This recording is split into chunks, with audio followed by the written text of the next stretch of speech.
दोस्तों 4-5 दिन इंतजार करने तो बाद सारी इंटरनेशनल सिचुएशन वॉच करने तो बाद ਅੱਜ मैं सोचा कि ਤੁਹਾਡੇ ਨਾਲ अपने विचार ਸਾਂਝੇ ਕਰਾਂ और ਤੁਸੀਂ ਸਾਰੇ ਜਾਣਦੇ ਹੋ कि पिछले दिनों कैनेडा के प्राइम मिनिस्टर मिस्टर ट्रूडो ने ਉੱਥੋਂ ਦੀ पार्लीमेंट ਵਿੱਚ अपने देश की सरकार के उत्ते काफ़ी गंभीर इल्जाम लगाए हरदीप सिंह निज्जर के कतल ਨੂੰ ਲੈ ਕੇ और उन्हों की सपोर्ट ਉੱਥੋਂ ਦੀਆਂ ਜਿਹੜੀਆਂ प्रमुख दो ओपोजिशन पार्टीज़ ने उन्होंने लीडर ने खड़ के उत्थे उन्होंने पार्लीमेंट के विच इस गल का इंसाफ मंगया और ये मैं 4-5 दिन इसलिए मैं अज मैनू बोलण ते मैं मजबूर हाँ। हालांकि जिहड़ी मेरी एक नैशनल पार्टी है उहदा व्यू पॉइंट तकरीबन सबनों पता वा, पर फिर भी मैं समझा कि पिछले 4-5 दिन तो कोई भी सिख आगू पंजाब का नहीं बोलिया।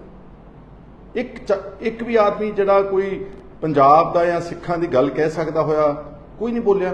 और विशेष तौर पर ये मैं सिंगल आउट करूँगा जिहड़ा श्रोमणी अकाली दल के इस वक्त काबज ने बादल का परिवार सुखबीर सिंह बादल हरसिमरत कौर बादल पार्लीमेंट के मैंबर्स ने और देश में लोक सभा का सैशन चल रहा है, एक शब्द नहीं बोले। वीज़ा वगैरह तो बोले ने, लेकिन जिहड़े एलीगेशनस ह्यूमन राइट्स अब्यूज़ दे और उन्होंने धरती के उत्ते जिहड़ा कतल होया एक सिख भावां कि उसनूं खालिस्तानी कहा गया, उसनूं टैररिस्ट कहा गया कि किसी सूबे के कोल किसी गवर्नमेंट के कोल इस तरह का अधिकार है कि कोई विदाउट एनी ट्रायल बिना किसी कोर्ट किसी अदालत की कार्रवाई तो किसी को कतल किया जा सकता। सवाल ये उठिया वा और इत्थे कोई नहीं बोलिया। उन्होंने तो मैनू मजबूरी समझ आ गई बादल होना दी हुण चंगी तरह नाल कि वो बीजेपी के अगे गोडे टेक रहे हैं चंद वोटां दे वास्ते। शायद उन्होंने लगता कि जो पार्लीमेंट में असीं अज उल्ट बोलांगे तो साडा शायद समझौता ना होवे, तो फिर अकाली दल थोड़ो रहा है। फिर तो एक नॉर्मल सुधारण जिद्दां बाकी पोलीटिकल पार्टियां ने जिद्दां इन्हां ने धारा 370 जो जम्मू कश्मीर के 2 टोटे किए गए सीगे उदों बीजेपी की हमायत की, बिल्कुल उस तर्ज के उत्ते अज ये उत्थे बैठे ने। तो फिर सिखां नाल गिला करते हैं आण के कि जी सिख सानू अकाली दल नूं क्यों छड्ड रहे ने, अपनी मां पार्टी नूं क्यों छड्ड रहे ने, क्योंकि सिखां नूं लग रहा कि तुसीं मां पार्टी नहीं कि तुसीं एक टब्बर की पार्टी बन के रहे। दूसरा भगवंत मान ये चीफ मिनिस्टर है पंजाब का, ये मत समझना कि आम आदमी पार्टी कली नूं बिलोंग करता। अज वो 3 करोड़ पंजाबियों का चीफ मिनिस्टर है, मुख मंत्री आ, पहरेदार आ, चौकीदार आ। एक शब्द नहीं बोलिया। वो एडा इंपॉर्टेंट एक इशू, मतलब 8 लाख के करीब पंजाबी कैनेडा के जिन्हों का भविख उन्होंने चो बहुते नौजवान तबका वा जिन्हों का भविख दाऽ ते लग गया तो अपने सूबे की इज्जत दाऽ ते लग गई पंजाब की और खास तौर पर उन्होंने सिखां ने। क्योंकि जो भी कोई इदां का एक्शन हुंदा या जो कोई इदां का मुद्दा उठता जिथे खालिस्तान की गल वजदी है उत्थे फिर साडे देश का जिहड़ा इलैक्ट्रॉनिक मीडिया है अते जिहड़े ट्रोल करन वालियां फौजां ने इत्थे वो फिर दब के सारे सिखां नूं एक रंग विच पेंट करदियां ने, इक्को छवि दे विच कि इह तां गदार ने, ये अतवादी ने और किद्दां किद्दां दे शब्द चलते हैं। इत्थों तक कि साडा एक कलाकार आउणा सीगा शुभनीत, उसने इत्थे इंडिया च आण के परफॉर्म करना सीगा, एड्डी ट्रोलिंग की कि उसका एक शो जिहड़ा सी कैंसल। वो तो एक सिर्फ सादा जिहा कलाकार सीगा और वो कह रहा कि मैं अपनी धरती पर आउणा चाहुंदा सीगा। आ इहदा इफैक्ट पिया। इहदे मुकाबले ते जदों कोई दूजियां वक्खवादी सुरां उठदियां ने, कोई हिंदू राष्ट्र की गल करदा ते उत्थे तां कोई इदां दा नज़रिया नहीं बनाया जांदा कि यह देश टुट जावेगा। उदों तो नैशनल मीडिया कुछ नहीं बोलता। इहदे नालों कई गुणा ज़्यादा ब्लेटेंटली शरेआम कानून ते संविधान दीयां धज्जियां उड़ा के इत्थे हिंदू राष्ट्र की गल कही जाती है। मैं कोई खालिस्तान के हक विच नहीं गा, बिल्कुल अच्छी तरह मैं पहला इत्थे क्लैरिफाई करना चाहना। पर मैं जो बाहरों बैठा एक देख रहा वहाँ एक दृश्य जिहदे साडे पंजाब की ते सिखां दी भंडी प्रचार किया जा रहा, पंजाबियों का विच ही भंडी प्रचार हो रहा वा। तो मैं समझदा तो किसी को तो बोलना चाहिए सी। भगवंत मान छोटी छोटी गल ते उठ के सवेरे ट्वीट करता आ, कदी कहता जी फलाने लीडर नूं 10वीं नहीं पढ़नी आई, इनू मैं कहना पंजाबी 10वीं करके दिखा दे, 45% नंबर लैके आ जा। छोटिया छोटिया गल्लां ते होर टिचरां करदा ओपोजिशन नूं। अज एडा वड्डा एक मसला उठिया जिहदे ते कौन साथ दे रहा कैनेडा का, इंटरनेशनल कम्यूनिटी च अज अमेरिका USA उन्होंने नाल खड़ा वा। उन्होंने एक प्रॉपर वाइट हाउस तो स्टेटमेंट आई है कि असीं किसी भी इस तरह के इशू ते किसी कंट्री नूं एग्जैम्पशन नहीं दे सकते। एग्जैम्पशन मतलब कि असीं उन्होंने ਅੱਖੋਂ ਪਰੋਖੇ ਨਹੀਂ ਕਰ ਸਕਦੇ ਕਿ ਤੁਸੀਂ ਕੁਝ ਵੀ ਕਰੋ ਤੇ ਅਸੀਂ ਸਿਰਫ ਤੁਹਾਡੇ ਨਾਲ ਵਪਾਰ ਦੇ ਸਾਧਨ ਬਣਾਉਣੇ ਨੇ, ਸੰਬੰਧ ਬਣਾਉਣੇ ਤੇ ਇਸ ਕਰਕੇ ਅਸੀਂ ਇਸ ਨੂੰ ਐਗਜ਼ੈਂਪਟ ਕਰ ਰਹੇ ਹਾਂ। ਇੱਦਾਂ USA ਨਾਲ ਖੜਾ ਹੋ ਗਿਆ, ਫਿਰ ਆਸਟ੍ਰੇਲੀਆ ਨਾਲ ਖੜਾ ਹੋ ਗਿਆ, ਫਿਰ UK ਨਾਲ ਖੜਾ ਹੋ ਗਿਆ, ਫਿਰ ਨਿਊਜ਼ੀਲੈਂਡ ਨਾਲ ਖੜਾ ਹੋ ਗਿਆ, ਫਿਰ G7 ਜਿਹੜਾ most powerful group of nations ਹੈ, ਫਿਰ ਉਹ ਖੜੇ ਹੋ ਗਏ। ਜਿਹੜੀਆਂ ਆਪਾਂ ਕਹਿੰਦੇ 5 ਆਈਜ਼ ਇੱਕ ਗਰੁੱਪ ਬਣਿਆ ਨੇਸ਼ਨਸ ਦਾ ਤਾਕਤਵਰ, ਫਿਰ ਸਾਰੇ ਉਹ ਖੜੇ ਹੋ ਗਏ ਨੇ। ਔਰ ਸਿਰਫ ਉਹ ਜਾਣਨਾ ਕੀ ਚਾਹੁੰਦੇ ਨੇ ਕਿ ਜਿਹੜੇ ਇਲਜ਼ਾਮ ਟਰੂਡੋ ਨੇ ਪਾਰਲੀਮੈਂਟ ਵਿੱਚ ਲਾਏ, ਔਰ ਉਸ ਤੋਂ ਬਾਅਦ ਉਹਨੇ ਜਸਟਿਨ ਟਰੂਡੋ ਨੇ, ਪ੍ਰਾਈਮ ਮਿਨਿਸਟਰ ਨੇ, ਇਹ ਇਲਜ਼ਾਮ ਕੱਲ ਫਿਰ ਦੁਬਾਰਾ ਜਿਹੜਾ ਨਿਊਯਾਰਕ ਦੇ ਵਿੱਚ UNO ਦੀ ਜਿਹੜੀ ਜਨਰਲ ਅਸੈਂਬਲੀ ਅਟੈਂਡ ਕਰਨ ਤੋਂ ਬਾਅਦ ਬਾਹਰ ਜਦੋਂ ਨਿਕਲਿਆ, ਉੱਥੇ ਜਿਹੜੀ ਇੰਟਰਨੈਸ਼ਨਲ ਮੀਡੀਆ ਸੀਗਾ, ਉੱਥੇ ਫਿਰ ਆਪਣੇ ਇਲਜ਼ਾਮ ਦੁਹਰਾਏ ਔਰ ਉਹਨੇ ਕਿਹਾ we have credible information. After all ਉਹ ਦੇਸ਼ ਦਾ ਪ੍ਰਾਈਮ ਮਿਨਿਸਟਰ ਆ। ਔਰ ਪਿਛਲੇ ਦਿਨਾਂ 'ਚ ਸ਼ਾਇਦ ਇੱਕ ਦੇ ਦਿਨ ਦੇ ਵਿੱਚ CBC ਨੇ ਵੀ ਇੱਕ ਰਿਪੋਰਟ ਛਾਇਆ ਕੀਤੀ ਹੈ, ਕੈਨੇਡੀਅਨ ਬ੍ਰੌਡਕਾਸਟਿੰਗ ਜਿਹੜਾ ਉਹਨਾਂ ਦਾ ਟੈਲੀਵਿਜ਼ਨ ਹੈਗਾ CBC, ਉਸਨੇ ਵੀ ਇੱਕ ਰਿਪੋਰਟ ਉਹਨੇ ਕੋਟ ਕੀਤਾ CIS ਨੂੰ, ਕੈਨੇਡੀਅਨ ਇੰਟੈਲੀਜੈਂਸ ਸਰਵਿਸ ਨੂੰ। ਜੋ ਵੀ, ਮੈਂ ਉਹਦੀ ਡਿਟੇਲਸ ਨਹੀਂ ਜਾਣਾ ਚਾਹੁੰਦਾ, ਮੈਂ ਫਿਰ ਕਹਿਣਾ ਚਾਹੁੰਦਾ ਕਿ ਮੈਂ ਕਿਸੇ ਦਾ ਪੱਖ ਨਹੀਂ ਲੈ ਰਿਹਾ।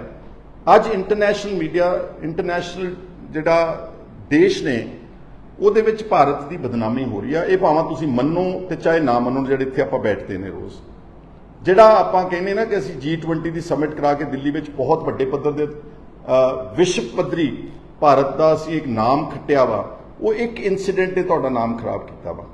ਔਰ rule of law, rule of constitution, ਇਹ ਤਾਂ ਸਭ ਤੋਂ ਵੱਡੀ ਮੰਗ ਹੈ ਨਾ ਦੁਨੀਆ ਦੇ ਵਿੱਚ ਕਿ ਅੱਜ ਜੇ ਸਿੱਖ ਜਿਹੜੇ ਨੇ, ਫਰਜ਼ ਕਰੋ ਅਗਰ ਇਹ ਗੱਲ ਇਲਜ਼ਾਮ ਸੱਚੇ ਨਿਕਲਦੇ ਨੇ, ਕੱਲ ਨੂੰ ਕੋਈ ਕੈਨੇਡੀਅਨ ਗਵਰਨਮੈਂਟ ਉੱਥੇ ਤੁਹਾਨੂੰ ਐਵੀਡੈਂਸ ਪ੍ਰੋਡਿਊਸ ਕਰਦੀ ਹੈ, ਹਾਲਾਂਕਿ ਉਹਨਾਂ ਨੇ ਕਿਹਾ ਕਿ ਯਾਰੀ ਕਿ ਸਾਡੀ ਜਿਹੜੀ CIS ਦੀ ਜਿਹੜੀ ਔਰਤ ਇੱਕ ਹੈਡ ਹੈ ਉਹਨਾਂ ਦੀ, ਉਹ ਇੰਡੀਆ ਵਿਜ਼ਿਟ ਕਰਕੇ ਇੱਥੋਂ ਦੀ ਸਰਕਾਰ ਨੂੰ ਕਾਫੀ ਹੱਦ ਤੱਕ ਇਸ ਕਤਲ ਦੇ ਮੁਤਲਕ ਸਬੂਤ, ਰਿਕਾਰਡਿੰਗਸ ਦਿਖਾ ਕੇ ਗਈ ਹੈ।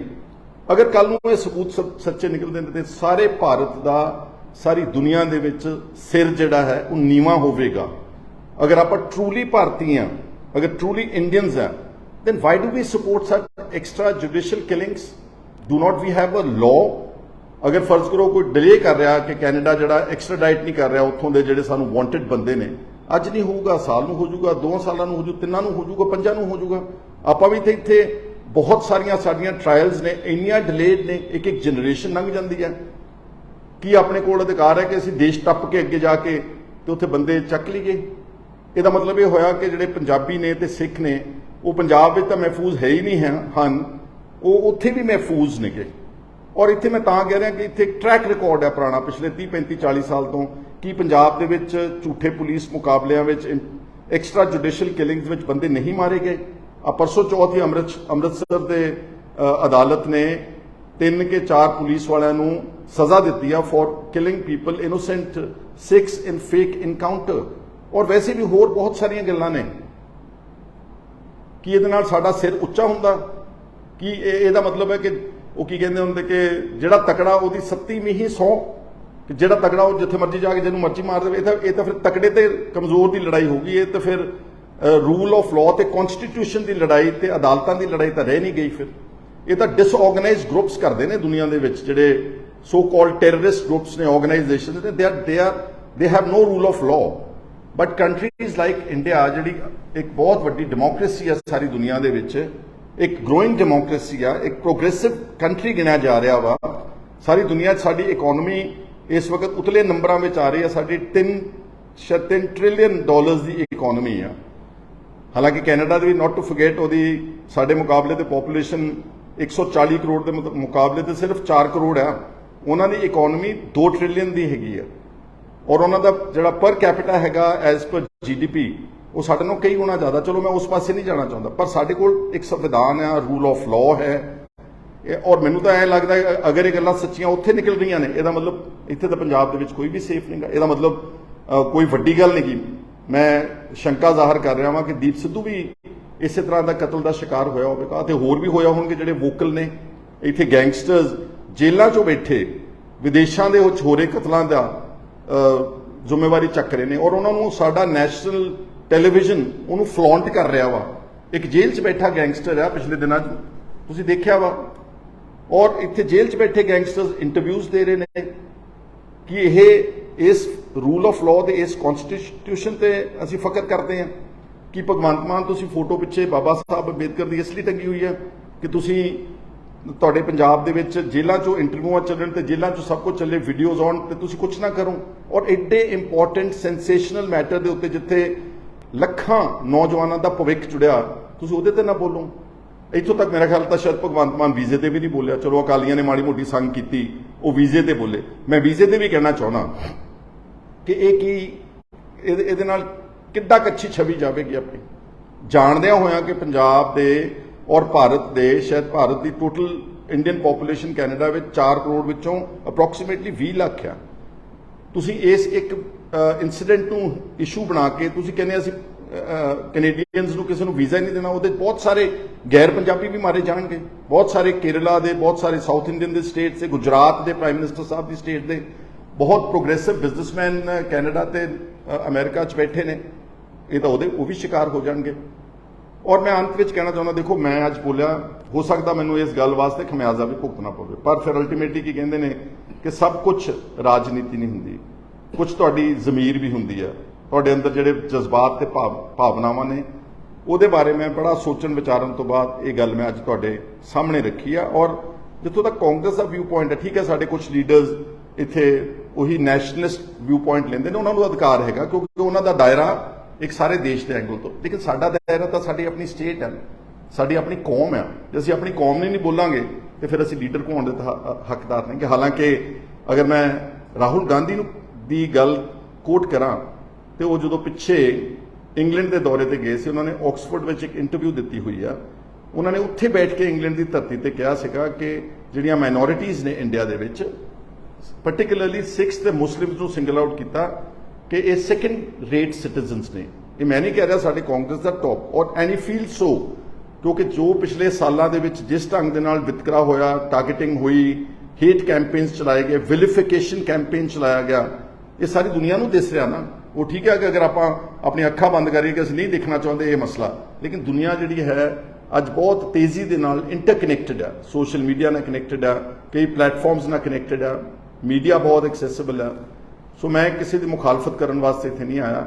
ਮੈਂ ਤਾਂ ਸਿਰਫ ਇਹ ਕਹੂੰਗਾ ਕਿ ਅੱਜ ਸਾਡੇ ਦੇਸ਼ ਨੂੰ ਪਾਰਲੀਮੈਂਟ ਸੈਸ਼ਨ ਆਨ ਚੱਲ ਰਿਹਾ ਵਾ, ਉਸ ਵਿੱਚ ਵੈਸੇ ਹੀ ਫਰਜ਼ ਬਣਦਾ ਸੀਗਾ ਗਵਰਨਮੈਂਟ ਆਫ ਇੰਡੀਆ ਦੇ ਟੌਪ ਲੀਡਰਸ ਦਾ ਕਿ ਉਹ ਪ੍ਰੋਪਰ ਤੌਰ ਤੇ ਇਸ ਸਾਰੀ ਗੱਲ ਨੂੰ ਕਲੈਰੀਫਾਈ ਕਰਦੇ।